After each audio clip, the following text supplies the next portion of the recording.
Ya, saya Adin Apitupulu. Saya mau sampaikan pesan pada Menteri SDM yang baru, Pak Bahlil. Saya saat ini di Kalimantan Timur. Saya mendapatkan informasi banyak sekali tentang tambang-tambang ilegal. Salah satunya itu di Kutai Barat. Di sini waktunya Pak Bahlil diuji. Berani tidak menutup, mengusut, memeriksa semua yang terkait dengan tambang-tambang ilegal di Kutai Barat. Ditunggu kinerjanya Pak Bahlil.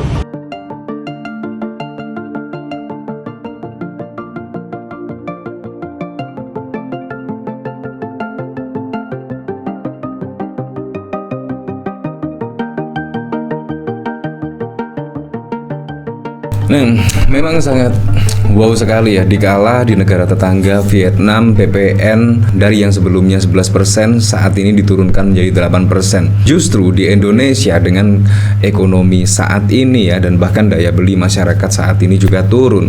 Justru PPN bukannya diturunkan melainkan malah naik.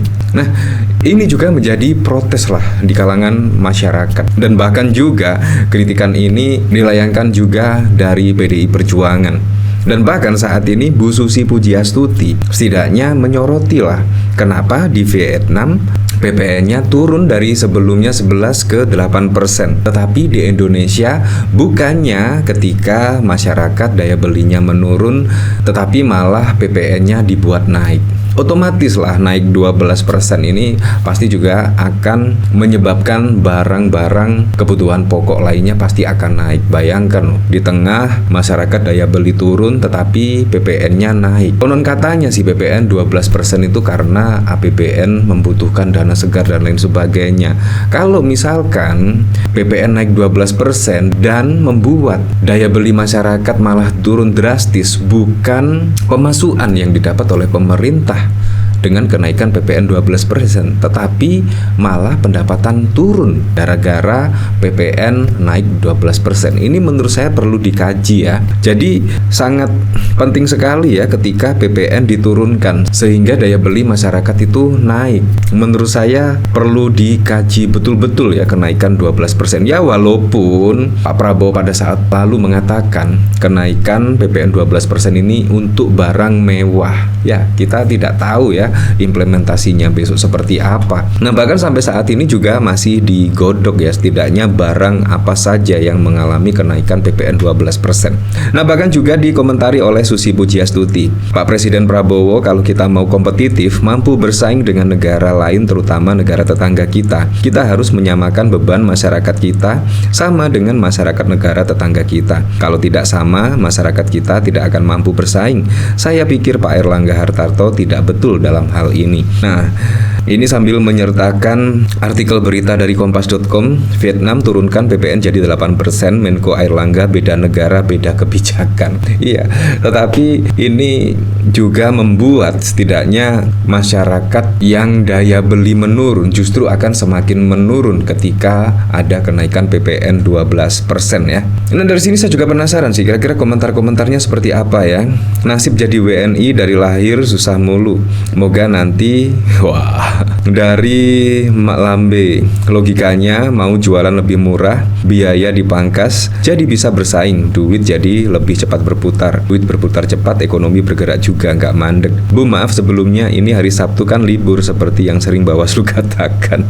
Populasinya juga beda. Ibu harusnya PPN Vietnam lebih tinggi dengan populasi yang lebih sedikit dari Indonesia dan sebaliknya. Iya, sangat betul sekali. Apalagi jumlah populasi di Indonesia mencapai 280 juta jiwa ya. Seharusnya PPN 8%. Wow, menurut saya itu juga sangat fantastis sekali ya kalau misalkan masyarakat daya belinya tinggi. Justru menurut saya dengan populasi yang begitu besar pasti pemasukan negara juga besar. Apalagi kalau kita lihat ya dari laporan 80% lebih itu pemasukan negara itu dari pajak. Bayangkan, padahal juga di situ banyak setidaknya tambang-tambang, emas, minyak dan lain sebagainya. Masa sih itu tidak menjadi pemasukan bagi negara ya? Ini sangat wow sekali lah. Tetapi malah menaikkan pajak. Seharusnya juga kebijakan-kebijakan yang akan diambil perampasan aset bagi pelaku koruptor. Menurut saya itu wajib diteken oleh Pak Prabowo Subianto ya. Dan itu juga bisa menjadi pemasukan negara. Siapa yang korupsi, aset-asetnya disita untuk negara dan untuk kemaslahatan masyarakat. Menurut saya itu juga wajib diperhitungkan, jangan menaikkan pajak lagi, tetapi koruptor masih di mana-mana.